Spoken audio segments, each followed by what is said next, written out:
Saya berikan firman Tuhan kepada saudara tidak lama. Adakah saudara bercita-cita? Amin. Amin. Topiknya, saudaraku, membangun tembok-tembok yang runtuh. Hal ini berhubungan dengan doa kita, doa syafaat kita, saudaraku.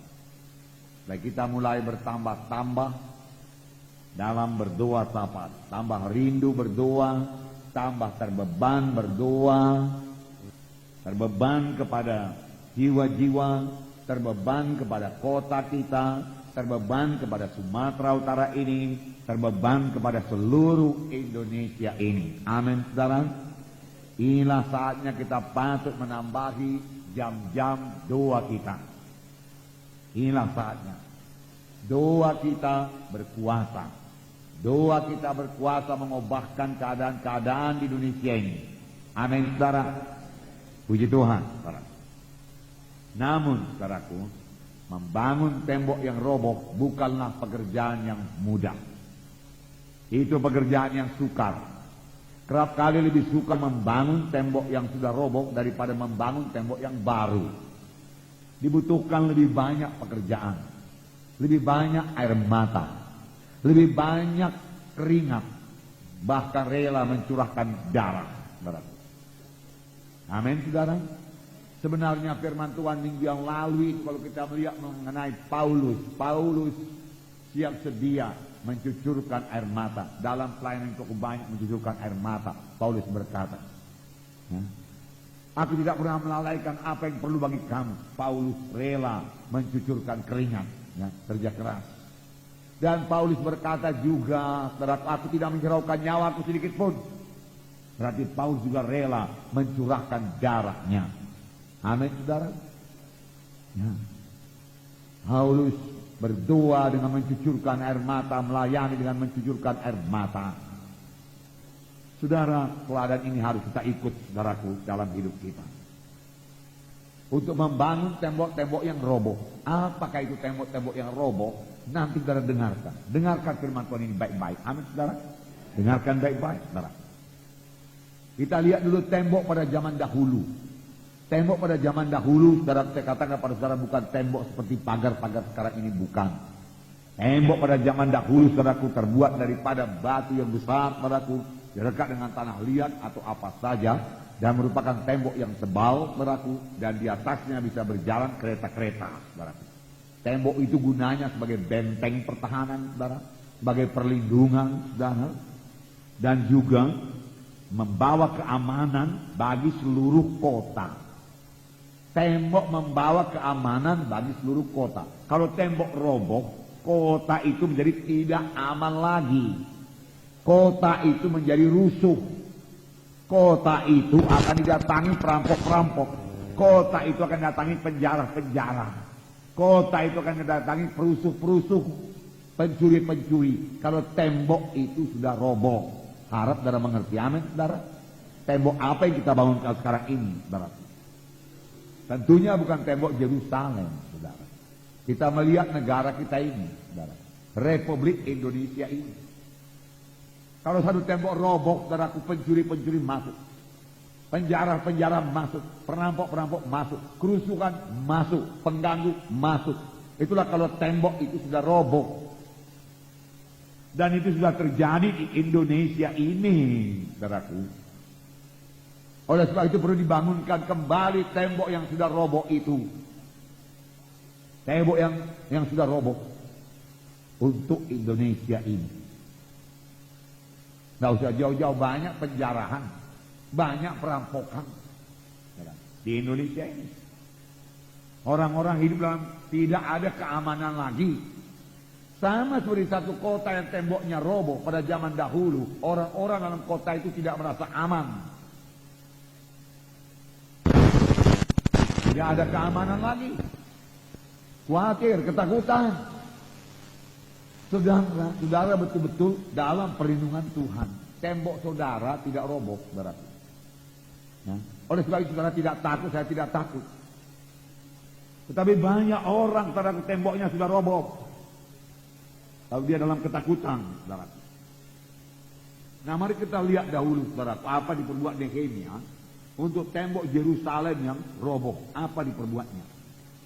Kita membaca Nehemia pasal 1 ayat 1 ya, sampai saya bacakan pasal sampai 6 sampai 7. Nehemia pasal 1 ayat 1 sampai 7. Dapat saudara? Mari kita baca bersama-sama. Riwayat Nehemia bin Hakalia. Pada bulan Kislew tahun ke-20 ketika aku ada di Puri-Susan, datanglah Hanani, salah seorang dari saudara-saudaraku, dengan beberapa orang dari Yehuda. Aku menanyakan mereka tentang orang-orang Yahudi yang terluput dan yang terhindar dari penawanan dan tentang Yerusalem. Kata mereka kepadaku, orang-orang yang masih tinggal di daerah sana yang terhindar dari penawanan ada dalam kesukaran besar dan dalam keadaan tercela. Tembok Yerusalem telah terbongkar dan pintu-pintu gerbangnya telah terbakar. Ketika ku dengar berita ini, duduklah aku menangis dan berkabung selama beberapa hari. Aku berpuasa dan berdoa kehadirat Allah semesta langit. Kataku, ya Tuhan Allah semesta langit, Allah yang maha besar dan dahsyat, yang berpegang pada perjanjian dan kasih setianya terhadap orang yang kasih kepadanya dan tetap mengikuti perintah-perintahnya. Berilah telingamu dan bukalah matamu dan dengarkanlah doa hambamu yang sekarang kupanjatkan kehadiratmu siang dan malam bagi orang Israel, hamba-hambamu ini, dengan mengaku segala dosa yang kami orang Israel telah lakukan terhadapmu. Juga aku dan kaum keluargaku telah berbuat dosa. Sampai sekian dulu, saudaraku. Ya. Tembok Yerusalem telah roboh. Yerusalem telah berubah. Orang-orang yang tinggal di Yerusalem dalam kesukaran yang besar dan hidup dalam keadaan tercela. Jalan-jalan di Yerusalem tidak beres lagi. Dinding Yerusalem rontok. Yerusalem yang biasanya begitu indah, mempunyai beberapa pintu gerbang. Ada pintu gerbang matahari, pintu gerbang ini itu segalanya. Sekarang tidak ada lagi. Musnah semua. Telah berubah. Dan Yerusalem telah menjadi tempat yang tidak aman lagi. Tiap saat perampok boleh datang. Tiap saat musuh boleh datang dan menguasai Yerusalem. Inilah keadaan dari satu kota yang temboknya telah roboh. Ini menyebabkan saudaraku Nehemia menangis kepada Tuhan. Nehemia sangat terbeban. Nehemia mengasihi Yerusalem. Ini jadi bagi setiap bangsa Yahudi. Biarlah jadi kepada kita juga, amin saudara. Kalau orang Yahudi itu dimanapun dia berada, saudaraku, dia tidak bisa melupakan Yerusalem. Mazmur 137 mengatakan demikian. 137, dia tidak bisa lupa Yerusalem. Dia cinta Yerusalem. Mazmur 137 5, 6. Demikian juga saudaraku dengan Nehemia. Jika aku melupakan engkau hai Yerusalem, biarlah menjadi kering tangan kananku. Biarlah lidahku melekat pada langit-langitku. Jika aku tidak mengingat engkau, jika aku tidak jadikan Yerusalem puncak sukacitaku. Ini ada dalam hati setiap orang Yahudi. Ada dalam hati Nehemia juga. Dia tidak bisa melupakan Yerusalem. Yerusalem. Dia tidak tahan melihat tembok Yerusalem runtuh. Dia melihat jiwa-jiwa orang-orang Yahudi yang bebas daripada penawanan. Ada dalam keadaan hidup tercela, dia katakan. Dalam keadaan hidup yang parah. Saudara, saya mau terangkan kepada saudara, keadaan Indonesia juga demikian. Sekarang ini, ya, tembok-temboknya sudah roboh. Krisis demi krisis melanda. Krisis ekonomi, krisis politik, krisis kepercayaan, goncangan-goncangan sana sini, penjarahan, pencurian, perampokan, kejahatan merajalela. Orang-orang tidak merasa aman. Orang menambahi kunci pintu rumahnya, menambahi gembok, meninggikan pagarnya, membuat jerjak. Nah, saudara, inilah keadaan bangsa kita sekarang, saudara. Satu lagi, saudara, supaya kita tahu berdoa buat bangsa kita. Negara kita ini terancam perpecahan. Beberapa bagian dari Indonesia ini mau menarik diri dari pusat, saudara. Mau berdeka sendiri, terancam perpecahan. Krisis kepemimpinan, saudara. Masyarakat, rakyat, saudaraku, payah untuk percaya kepada pemimpin. Karena pemimpin sendiri berjanji, saudaraku, banyak kali tidak ditepati. Dan dalam keadaan krisis, saudaraku, seolah-olah tembok itu sudah roboh, tembok benteng itu sudah roboh. Dalam keadaan tercela, banyak orang menjadi miskin, lebih miskin dari sebelumnya, saudaraku. Saudara, tidak, karena saudara diberkati Tuhan. Ini saya bicara dengan orang luar, saudara. Supaya kita tahu mengasihi mereka dan mendoakan mereka. Amin, saudara. Ya, kita senang. Betul-betullah sangat teguh perlindungan Tuhan kepada kita. Nah, kita dalam keadaan seperti ini. Tetapi di luaran sana, saudara, keadaan tidak aman. Saudara dilindungi malaikat siang dan malam. Darah membungkuskan saudara. Saudara tidak perlu takut dan gelapnya malam. Karena Tuhan itulah gembala saudara. Amin. Ya. Tapi di luaran sana para orang ketakutan. Jiwa-jiwa terhilang. Tercela. Saudaraku. Banyak anak-anak putus sekolah. Banyak kenajisan terjadi. Bahkan bagi remaja-remaja. Ada yang terlibat narkotika, saudaraku. Bentengnya sudah roboh, saudara, sudah roboh. Saudara, hampir sama. Hanya masanya saja berbeda. Temboknya tidak kelihatan dengan mata. Dahulu tembok batu. Sekarang tembok itu tidak kelihatan. Tapi memang saya percaya itu sudah roboh. Bagaimana membangunkannya kembali? Dapatkah ini bangun kembali? Dapatkah Indonesia ini pulih kembali? Apakah yang diperbuat oleh Nehemia? Sebab nyatanya Nehemia berhasil membangunkan kembali tembok Yerusalem. Sebenarnya kalau menurut akal manusia tidak mungkin. Kenapa tidak mungkin? Karena Nehemia jaraknya 1000 kilometer kira-kira dari Yerusalem. Dia adalah juru minuman Raja Artasasta. Juru minuman pada waktu itu harus hadir tepat waktunya. Tidak bisa sembarangan permisi, cuti, nggak ada itu. Kalaupun sekiranya Nehemia beroleh hak cuti dari Raja Artasasta, dari mana dananya?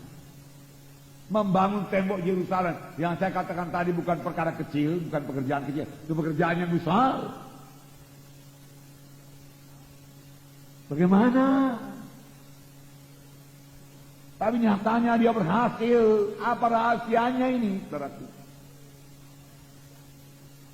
Saya mau terangkan kepada saudara, rahasianya ialah puasa, doa. Nehemia adalah pendoa syafaat yang ulung, yang bisa diandalkan, yang bisa sampai di depan tahta Tuhan dan minta pertolongan Tuhan. Amin. Dia bisa sampai hadirat Tuhan dengan doanya. Persekutuannya dengan Tuhan begitu indah. Dari manakah mulainya ini? Firman Tuhan kita baca tadi setelah Nehemia mendengar berita mengenai Yerusalem, penduduknya hidup tercela dalam keadaan yang sudah payah, parah, dan tembok Yerusalem sudah roboh, maka Nehemia menangis, Nehemia berdoa, Nehemia puasa, Nehemia terbeban, menangis, berdoa, berkabung, berhari-hari. Berapa lama ini? Sekitar 4 bulan. Dia menerima kabar bulan Kislev, Desember. Lalu dia menghadap Raja Artasasta bulan Nisan, yaitu bulan April, saudaraku. 4 bulan atau 5 bulan. Dia berdoa syafaat, saudaraku. Mengapa, saudaraku? Karena hati Raja Artasasta juga perlu diubahkan. Supaya dia mengizinkan, saudaraku, Nehemia pulang, saudaraku, ke Yerusalem untuk membangun tembok Yerusalem. Yerusalem adalah kota yang dikalahkan oleh Artasasta. Dan permintaan Nehemia ini untuk membangun kembali Yerusalem yang sudah dikalahkan. Seolah-olah saudaraku Nehemia ini mau berontak membangunkan kembali kerajaan Yerusalem. Jadi itu satu permintaan yang menurut perkiraan manusia juga mustahil. Tapi tidak ada yang mustahil bagi orang yang percaya. Tidak ada yang mustahil bagi orang yang berdoa. Dan kita melihat di sini, saudaraku, saudara, persoalannya bukan persoalan dana, bukan persoalan uang, saudara. Bukan. Ini pelajaran bagi kita dalam mengerjakan pekerjaan Tuhan ini, dalam membangun gereja, dalam mengirimkan pekerja-pekerja kita seluruh Indonesia ini. Persoalannya bukan persoalan uang, persoalan hikmat yang daripada Tuhan. Apakah kita memiliki hikmat yang datang karena takut akan Tuhan? Takut akan Tuhan permulaan segala hikmat. Takut akan Tuhan, bersekutu erat dengan Tuhan. Amin. Mematuhi Tuhan, saudara. Nah, saudara, pendoa syafaat bukan hanya membangun benteng, tapi membangun kota. Membangun kota maksudnya bukan membangun gedung bertingkat, membangun, saudaraku, penduduk di kota tersebut. Amin. Ya. Yehezkiel 22 ayat 30. Membangun kota. Yehezkiel 22. Yeremia, Yehezkiel 22. Saya membacakan pada saudara. 22 ayat 30. Aku mencari di tengah-tengah mereka seorang yang hendak mendirikan tembok, atau yang mempertahankan negeri ini di hadapanku supaya jangan kumusnahkan. Tetapi aku tidak menemuinya. Aku mencari di tengah-tengah mereka seorang yang hendak mendirikan tembok, atau yang mempertahankan negeri ini di hadapanku. Jadi orang yang membangun tembok itu membangun negeri atau mempertahankan negeri. Amin, saudara. Bagaimanakah membangun tembok nanti kita lihat. Tapi secara ringkas saya katakan kepada saudara, melalui doa syafaat yang bertalu-talu kepada Tuhan. Amin. Ya. Nah, satu ayat lagi, Yeremia 29 ayat 7. Yesaya, Yeremia 29 ayat 7. Memang kita harus berdoa syafaat buat kota Medan. Amin. Kita harus berdoa buat kota Medan ini. Amin. Yeremia 29 ayat 7. Usahakanlah kesejahteraan kota kemana kamu aku buang, dan berdoalah untuk kota itu kepada Tuhan, sebab kesejahteraannya adalah kesejahteraanmu. Usahakanlah kesejahteraan kota kemana kamu aku buang. Sebenarnya Tuhan tidak membuang kita di kota Medan. Tuhan yang menempatkan kita di kota Medan. Amin, saudara. Maksudnya, kalaupun kita dibuang ke kota musuh yang bertentangan dengan kita harus berdoa buat kota musuh itu, untuk kesejahteraan kota musuh itu, karena kesejahteraan kota itu adalah kesejahteraan kita. Amin. Apalagi kota kita sendiri, kota Medan ini. Kita harus berdoa buat kesejahteraan kota Medan. Amin. Kita harus berdoa buat keamanan di kota Medan. Amin. Kita harus berdoa, saudaraku, supaya tidak terjadi kerusuhan di kota Medan. Amin. Kita harus berdoa sungguh-sungguh kepada Tuhan. Berdoa dengan hati yang terbeban, saudaraku. Berdoa dengan air mata. supaya tidak terjadi keributan di kota Medan ini. Amin. Supaya kota Medan dalam keadaan aman. Amin. Itu sudah merupakan permulaan daripada membangun tembok-tembok yang roboh. Mengerti sekarang, saudaraku? Maukah saudara ikut membangun tembok yang roboh? Berarti saudara harus ikut berdoa. Amin. Harus ikut berdoa syafaat. Amin. Pada hari Kamis saudara semua ikut doa syafaat. Amin. Dan saudara gerakkan lagi anggota-anggota KKS saudara berdoa syafaat. Amin. Itu membangun tembok. Bukannya kita membeli batu bata, saudaraku, 1 truk, 2 truk, kemudian kita tembok rumah kita. Bukan, saudaraku. Kesejahteraan kota Medan adalah kesejahteraan saudara.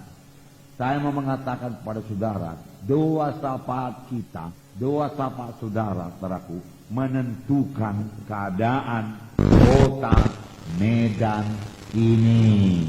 Amin. Walau apapun katanya datang provokator dari Jakarta, saudaraku, semua usahanya itu akan berantakan, akan sia-sia, saudaraku, sepanjang kita berdoa, mencucurkan air mata dengan mengasihi kota Medan ini. Amin.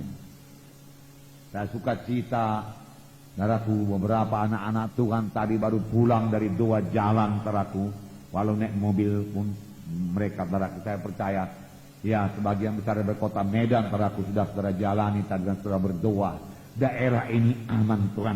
Tidak ada kerusuhan di sini, Tuhan. Haleluya, Tuhan. Semua roh perusuh, roh antikristus pada daerah ini, kami patahkan semua rencanamu. Kami patahkan, kami gagalkan semua rencanamu di dalam nama Yesus. Haleluya, Tuhan. Rumah-rumah itu, Tuhan, banyak penduduknya, Tuhan. Bukalah jalanmu, buka jalanmu, Tuhan, supaya mereka selamat, Tuhan. Buka pintu-pintu buat penginjilan dalam daerah ini, Tuhan. Roh Kudus mulai bertambah giat, Tuhan, pada daerah ini, Tuhan. Haleluya, Tuhan. Patahkan semua maksud-maksud jahat, roh-roh jahat, roh-roh perampok, roh pembunuh, roh pemerkosa, roh najis tidak boleh berkutik dalam daerah ini. Kami ikat engkau dan kami usir engkau dalam nama Yesus. Dalam nama Yesus. Itulah bentuknya, saudaraku, membangun tembok-tembok yang sudah roboh. Amin. Amin. Haleluya. Adakah saudara suka melakukan ini, saudaraku? Puji Tuhan, satu pekerjaan yang sangat menggairahkan, saudara, dan kita akan melihat hasilnya, saudara. Ya.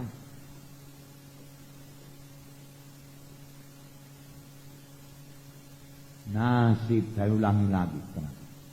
Nasib kota Medan ini ditentukan oleh doa syafaat anak-anak Tuhan di kota Medan ini. Bukan hanya gereja kita, gereja-gereja yang lain juga, saudaraku.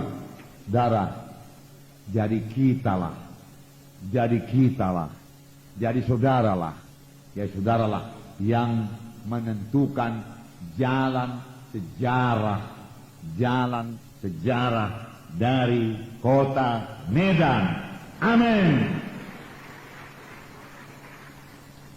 Dan kalau kita gerakkan doa ini, saudaraku, diikuti oleh gereja-gereja lain dan gereja-gereja kita di seluruh Indonesia ini, maka doa syafaat anak-anak Tuhan itu akan menentukan sejarah negara yang kita kasih, negara Republik Indonesia ini. Amin. Amin. Nah, saudara yang kasih dalam nama Yesus, kita pelajari lagi Nehemia. Nehemia itu, saudaraku, mempunyai gaya hidup berdoa, gaya hidup bersekutu dengan Tuhan. Dia senantiasa berdoa. Setelah menerima kabar buruk tentang Yerusalem, dia langsung berdoa. Tetapi dia tidak lupa hal yang paling penting, yaitu bertobat dan mengakui dosa. Mengaku dosa dulu dia dan bertobat. dari segala kesalahannya, bahkan kesalahan nenek moyangnya, bahkan kesalahan bangsa Israel. Dia doakan semua supaya diampuni Tuhan. Kami sudah sangat bersalah kepadamu dengan tidak memperhatikan hukum-hukum-Mu Tuhan. Kami bertobat Tuhan, kami bertobat Tuhan, kami bertobat Tuhan. Dan Nehemia padaku pasal 1 ini berkata, saudara, di sini dikatakan, saya Nehemia 1 ayat 4. Ketika ku dengar berita ini, dululah aku menangis dan berkabung selama beberapa hari. Aku berpuasa dan berdoa kehadirat Allah semesta langit. Kataku, ya Tuhan, Allah semesta langit, Allah yang maha besar dahsyat, yang berpegang pada perjanjian kasih setianya. Berilah telingamu dan bukalah matamu, dengan mengaku segala dosa yang kami orang Israel telah lakukan terhadapmu. Juga aku dan kaum keluargaku telah berbuat dosa. Kami telah sangat bersalah terhadapmu dan tidak mengikuti perintah-perintah, ketetapan-ketetapan dan peraturan-peraturan yang telah kau perintahkan kepada Musa hambamu itu. Itulah sebabnya jadi ini semua Tuhan. Dia mengaku dosa, dia mengaku dosa. Dan dia berdoa terus sampai 4 bulan, saudaraku. Kemudian ketika dia menghadap raja, apa keinginannya? Di sini dikatakan, Nehemia 2 ayat 4. Lalu kata raja kepadaku, jadi apa yang kau inginkan? Maka aku berdoa kepada Allah semesta langit. Dia tidak menjawab terus. Dia berdoa dulu kepada Tuhan. Amin. Amin. Ya, kadang-kadang kita menjawab terus. Oleh sebab itu kita kekurangan hikmat. Kalau kita mau berhikmat, kita berdoa dulu, Tuhan, tolong aku Tuhan. Apa yang harus diucapkan Tuhan? Amin, saudara. Itulah dia Nehemia yang membangun tembok Yerusalem, yang mempunyai gaya hidup berdoa, bersekutu dengan Tuhan.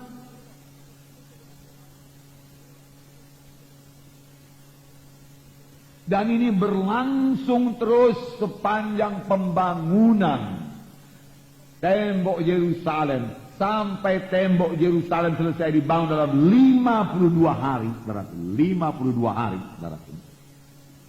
Dan sesudah itu juga Nehemia masih terus berdoa. Pada waktu dia mengembalikan hukum-hukum Tuhan kepada bangsa Israel supaya dipatuhi, tiap kali memberikan satu hukum, dia berdoa kepada Tuhan. Ya, ini Nehemia bukan hanya membangun tembok, dia membangun jiwa-jiwa, dia membangun orang Yahudi yang tinggal di Yerusalem supaya bertobat dan kembali kepada Tuhan. Amin.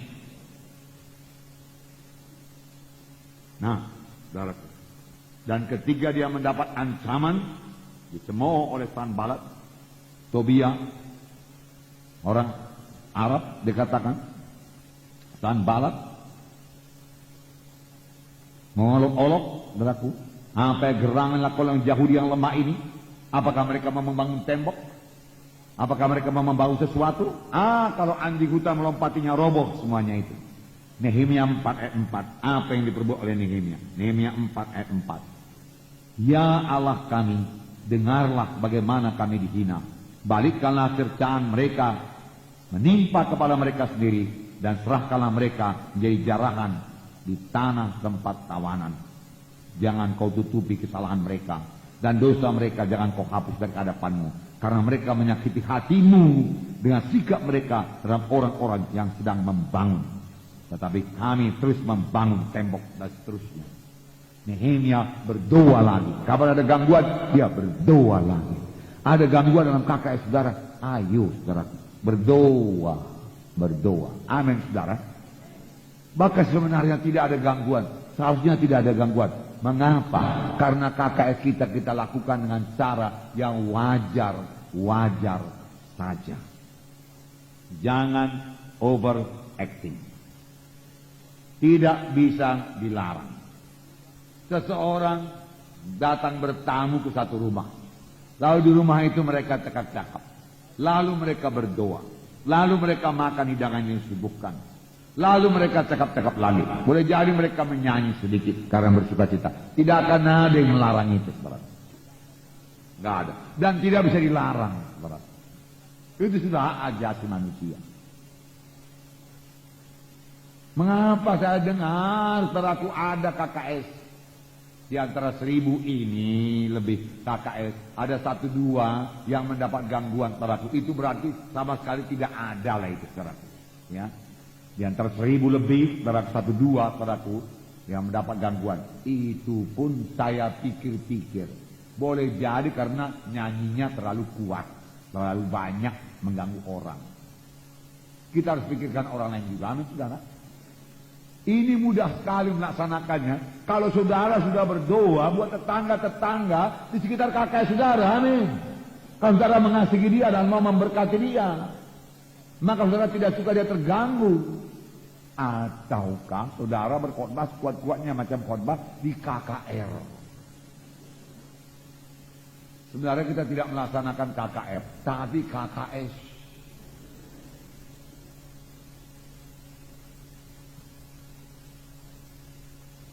Hari ini telepon datang kepada saya dari cabang, Pak, kami laksanakan KKR yang besar. 1 4 hari, 1 10 hari.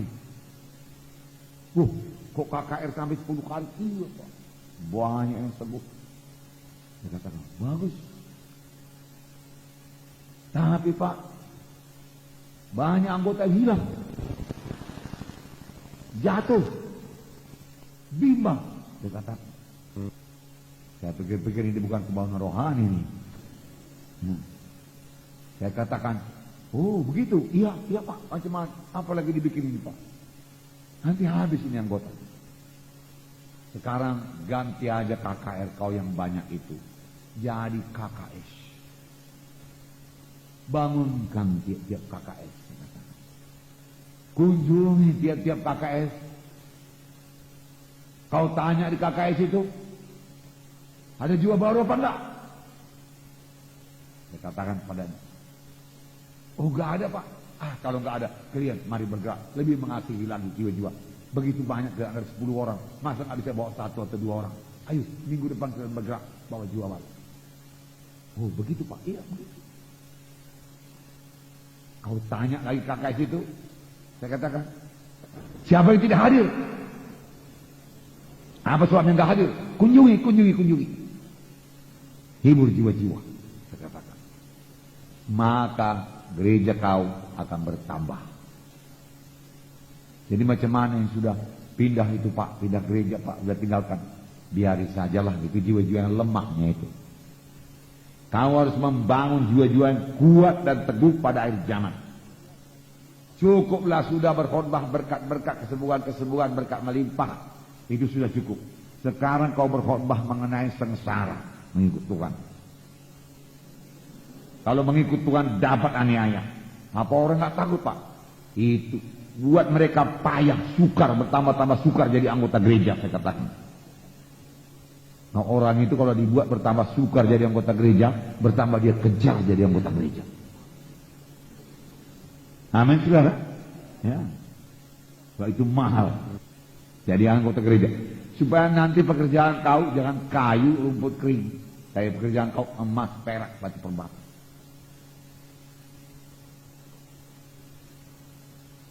Nah, saudara. Jadi ini sudah syukur. Bangunkan kakak saudara juga, amin saudaraku.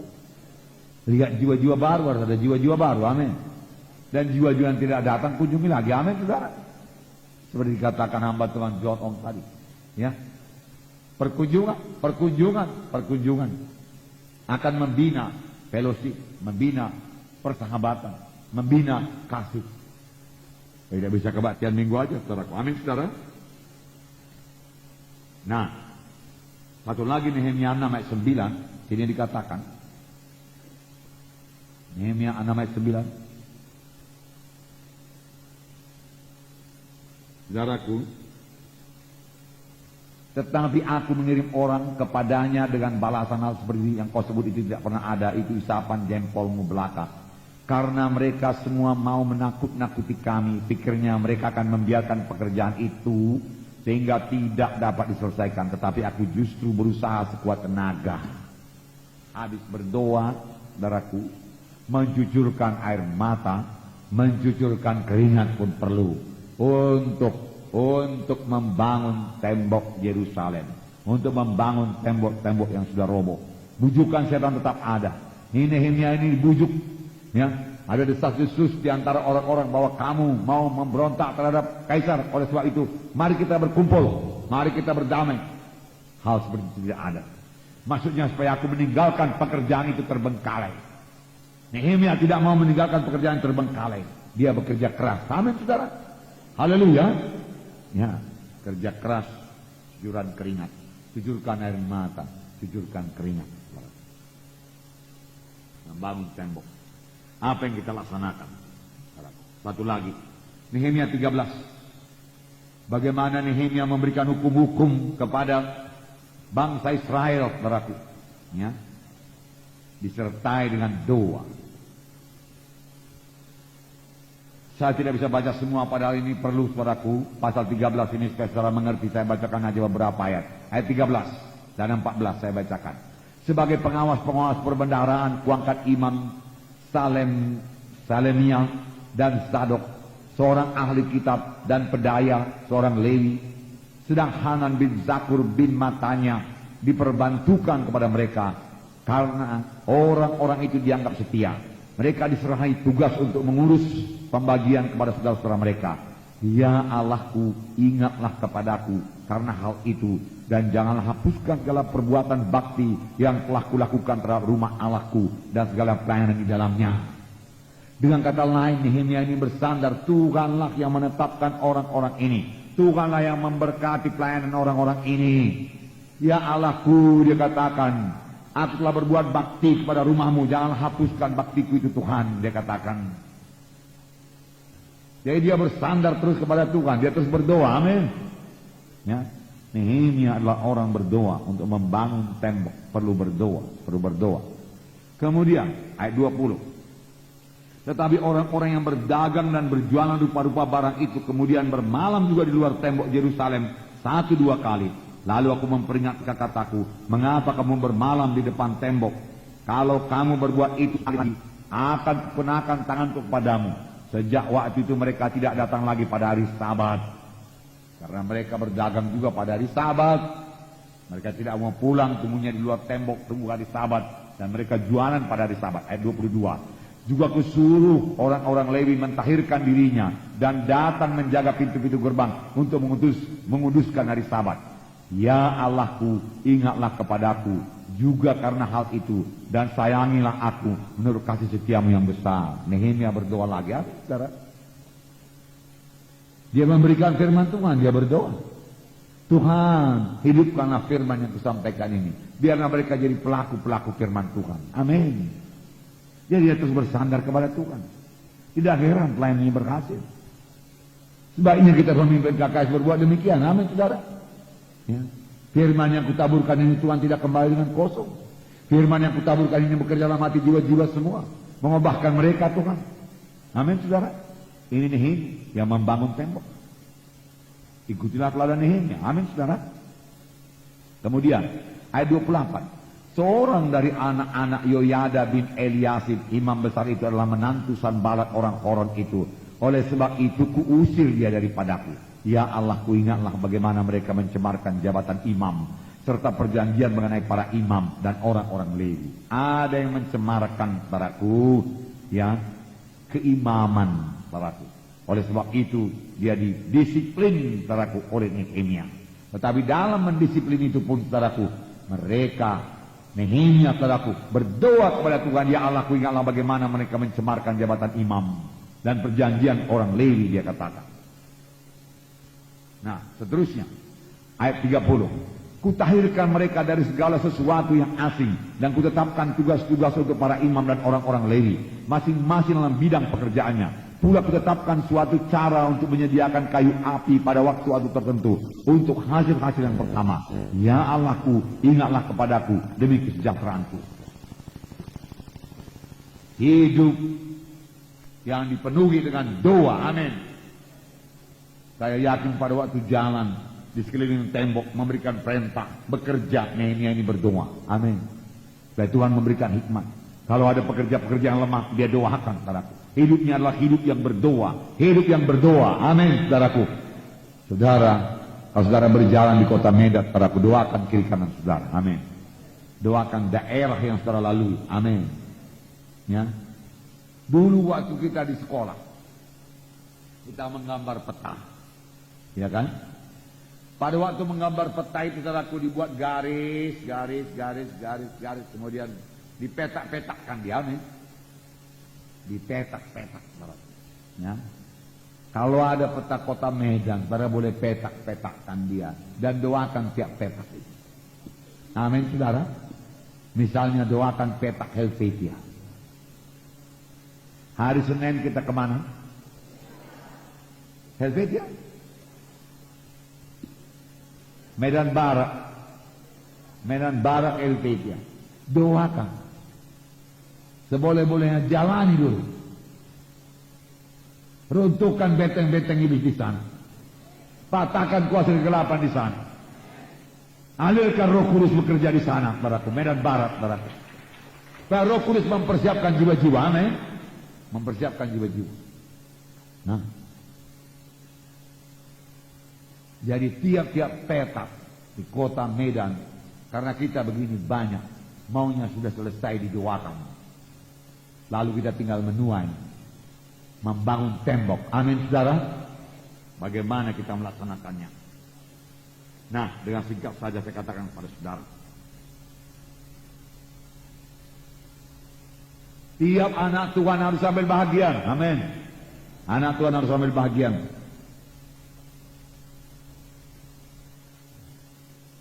Pertama, mengambil bahagiannya bagaimana?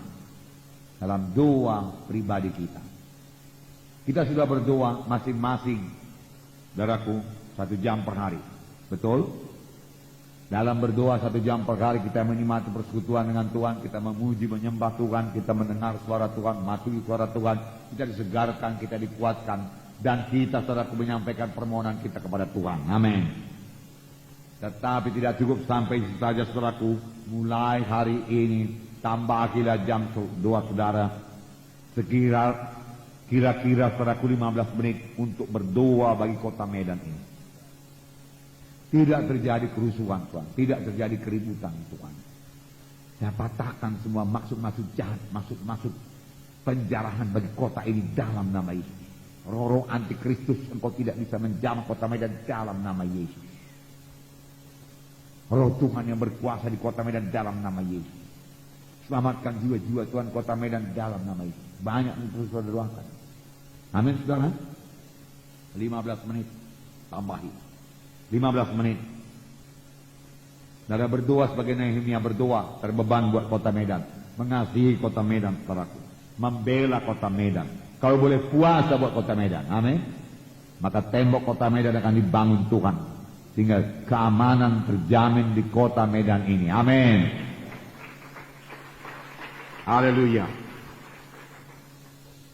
Nah, kita ini saja, saudaraku, ada lebih 1000 KKS. 1000 pemimpin KKS lebih. Tiap hari, saudaraku, 1000 orang berdoa buat kota Medan. Itu sudah pasti menurunkan kuasa Tuhan. Amin. Haleluya. Kalau saudara ajak lagi anggota KKS saudara, kita katakan rata-rata 10 orang, maka yang berdoa itu sudah 10.000 orang. Amin.